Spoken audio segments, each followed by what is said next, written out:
So I have to go through Eddie, the direct case manager, to Yes, get ma'am. assistance. Yes, ma'am. Yeah, and he can get you into all the different programs that we have. He was claiming, he told me that they don't offer housing, and I know that that's not true. In addition to that, he stated that he can only help with mental health needs, not any of the social things like the abuse or anything. So I'm just left sitting in it in multiple different environments.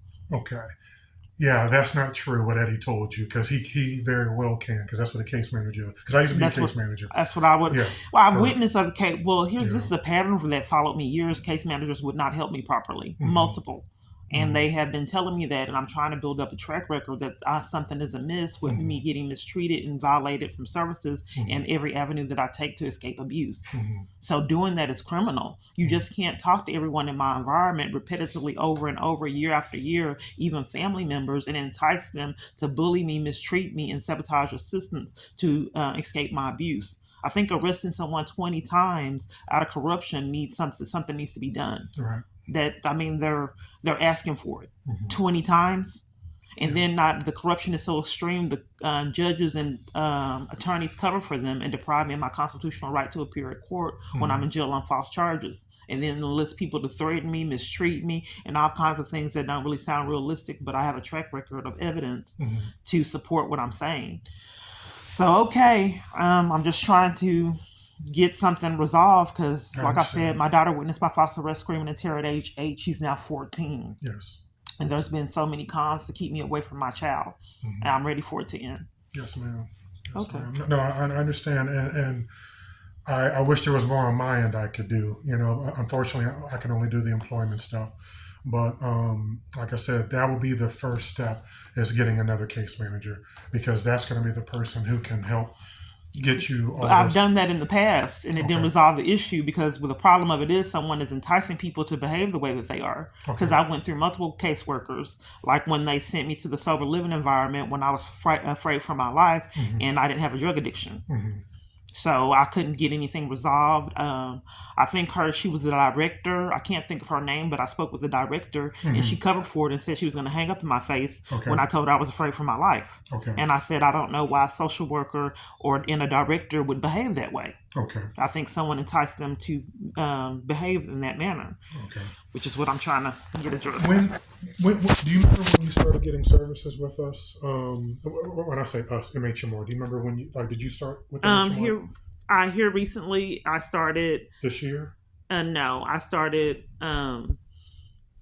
They were supposed to be giving me housing assistance, Mm-hmm. so it started in 20, I think 19. Okay, so you've been Yeah. getting services for Yes. some years now. Okay. Yes. Okay.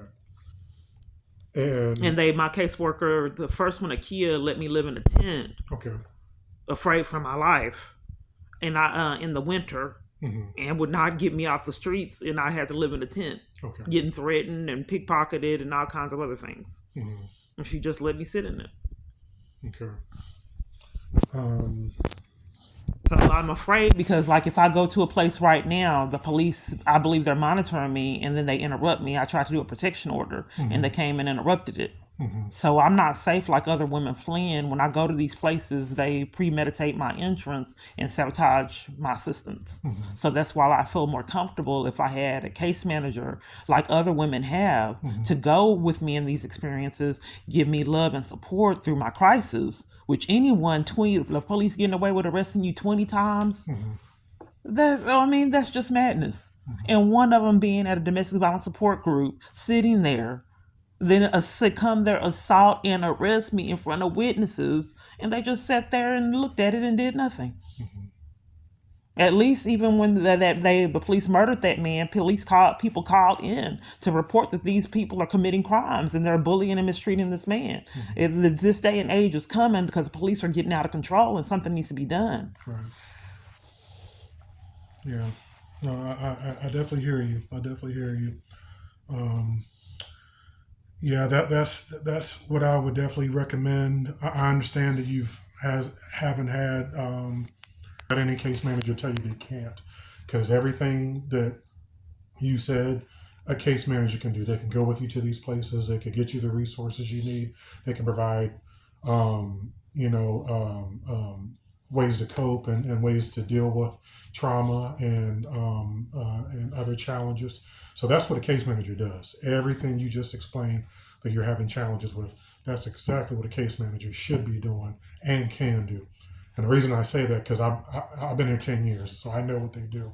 Because for 7 of those years, I was a case manager at Circle Drive, matter of fact. Okay. So I know exactly what goes on over there. But so Eddie can do much more than he's doing for you. And so that's why I was saying, the best I would say is to request another case manager. And again, I understand your hesitancy with that, but Yes, because I've experienced years of case managers behaving like this with no consequences. Their behavior, their conduct. Some of them would hang up in my face when I was trying to report my experiences. One caseworker, her name was Adrian Goodwin. I showed her text where my daughter was hit. I showed her evidence that the police and CPS was covering for my daughter's abuse, and she dropped me from the program at that point. And was very rude. So I started crying in front of her. And she was heartless, had an attitude, and said she was dropping me from the program in a rage because I reported abuse that my family had went through. And she did not give me any programs within Metro Care, any programs, period. She kept referring me to other locations. So she sabotaged assistance, which a multitude of other caseworkers did that. So anyway, I'm just trying to build up a track record of me, how I routinely get treated in all my environments. And by me, this pattern, it has to be someone controlling my environments. Because you just don't get routinely mistreated and denied services like this. Monitoring someone, hacking, and all of that kind of thing, and surveillancing them, and stalking them to sabotage any assistance, abusing your power to do that is criminal. Because these are criminals that have arrested me 20 times, enforcing interference with child custody, allowing people to assault me, threaten me, and nothing has been done. So I could understand if these were good police, but these are crooked police covering up felonies. Okay. No, I definitely hear you. Another option, since you've had, and I know you'd rather just talk with Sharon about the job and not about, because, in your words, the conflict.